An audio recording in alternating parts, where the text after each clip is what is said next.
Welcome back to P&TFU, otherwise known as Penn and Teller, Fool Us. Let's meet our next potential fooler. My name is Chris Funk, the Wonderist. The Wonderist means that I am a practitioner of wonder. So the things that I incorporate that make it me would be my sense of humor, my wittiness, my hair. And I incorporate live music into my show to present the magic in a different way. It's kind of miraculous that I'm actually here right now. In January, in the middle of a show, I was doing the Michael Jackson lean, and I tore my Achilles tendon. And the doctors actually said that I shouldn't be walking today.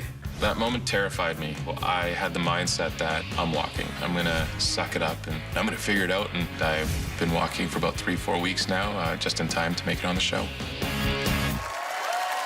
Please welcome Chris Funk.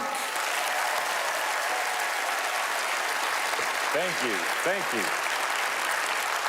Well, it's card trick time, because what's a magic show without an abundance of card tricks? Besides unique and original. Let's get crazy and have a bunch of you select a couple playing cards here. Looks like you three can hardly wait. Control the excitement. I'm gonna have the three of you actually just join me right here. Would you mind doing that? Round of applause for the three most spectacular people in this row. Hey. Hello. What is your name? Sean. What's your name? Tina. Tina. Lexi. Lexi. All right. I'm going to have you select some playing cards. We're going to do this in the fairest way possible. Sean, I'm going to have you cut off about half the cards, if you will, please. Beautiful. And I want you to turn them face up like that with a good little flare of the wrist, if you don't mind. Fantastic. And put them down face up right on top of this pack here. Face up? Yes. Excellent. What we've done is we've marked a spot. We've marked a spot with some face up cards meeting some face down cards. I'm going to have you take that first face down card. I want you to memorize it. You're going to take the next card, memorize it. You're going to take the last card, memorize it. Go ahead, memorize the cards. There's a little camera lurking behind you. What I'm going to have you do is show that camera. I'm going to turn my back. I don't want to see a thing. Ready? Do it. Have you done it? Are you still there? We're here. Okay, good. I want you to place the cards back anywhere in the deck that you would like. Go ahead, Tina. Lisa, go ahead. Very good. Sean, I'm going to get you to give him a quick little mix-up just like this, if you don't mind.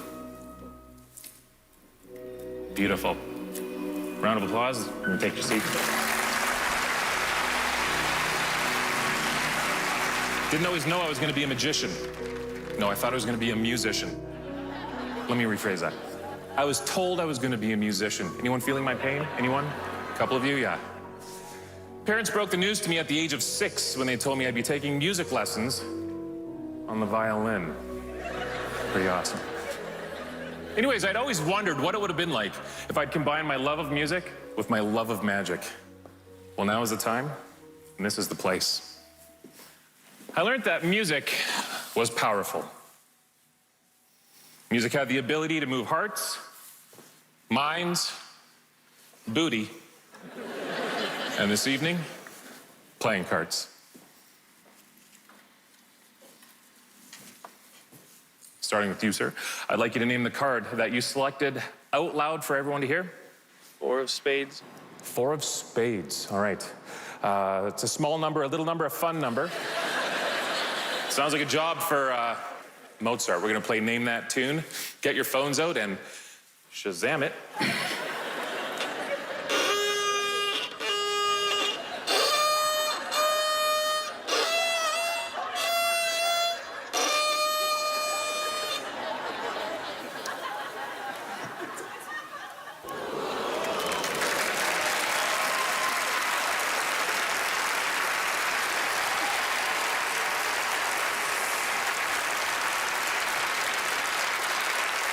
Tina, the card you selected was? I had the King of Hearts. The King of Hearts. Ooh, hearts love, love romance.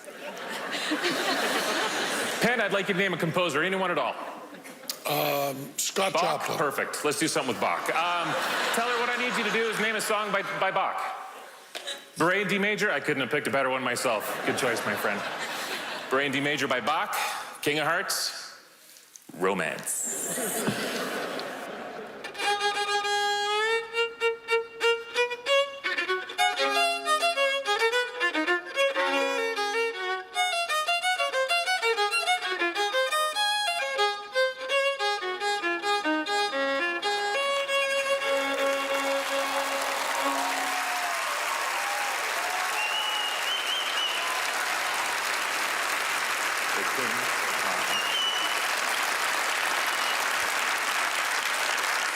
Last but not least, the card you selected was?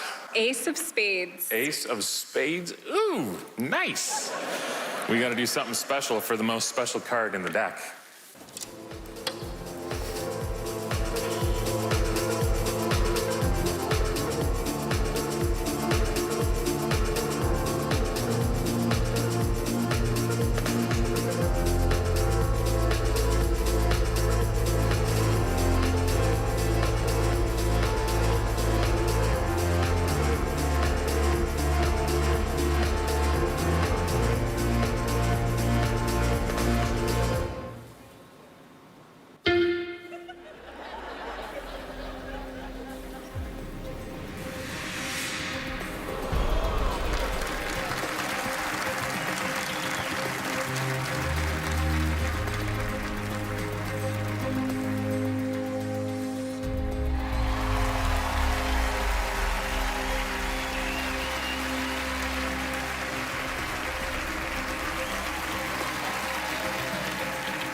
Piece of work.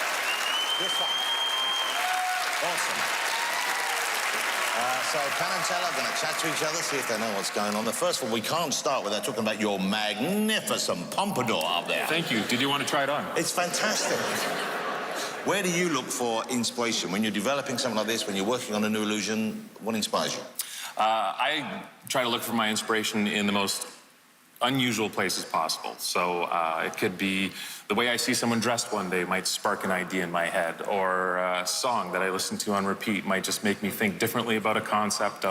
That's where this violin routine actually came from. I was listening to a piece and I just felt inspired on the road, and all of a sudden this popped into my head. I got home, I quickly tried it out, it worked, and I was fired up. Well, I love the ending when you were balancing the violin as well. That alone, I think, was worthy of a round of applause. But certainly the whole effect was fantastic. It looks like P&T have come to the end of their musings. Penn. You know, I started out, Chris, as a juggler.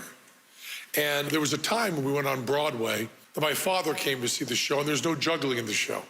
And my father said, you know, it's nice to do all that magic stuff, but you should have one place in the show where you juggle so the audience knows you know how to do something.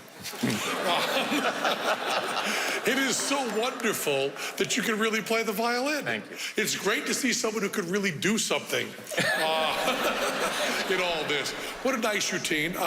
We know about rising cards. Yes. It's nice to see a vanishing bird cage being used to vanish something besides a bird cage. Yes. And in all your classical music studies, you know, you mentioned Mozart, you mentioned Bach, but you didn't mention our favorite, you know, who is Balducci.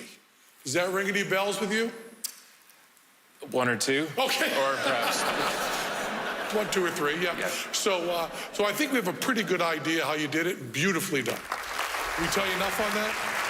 So for the rest of us sakes who really don't kind of understand what's going on here, Balducci was enough of a reference and the other things he said to make you accept that you didn't fool them? I didn't fool them. You didn't fool them. No. You didn't fool them. You gave the rest of us a tremendous show. It was fabulous.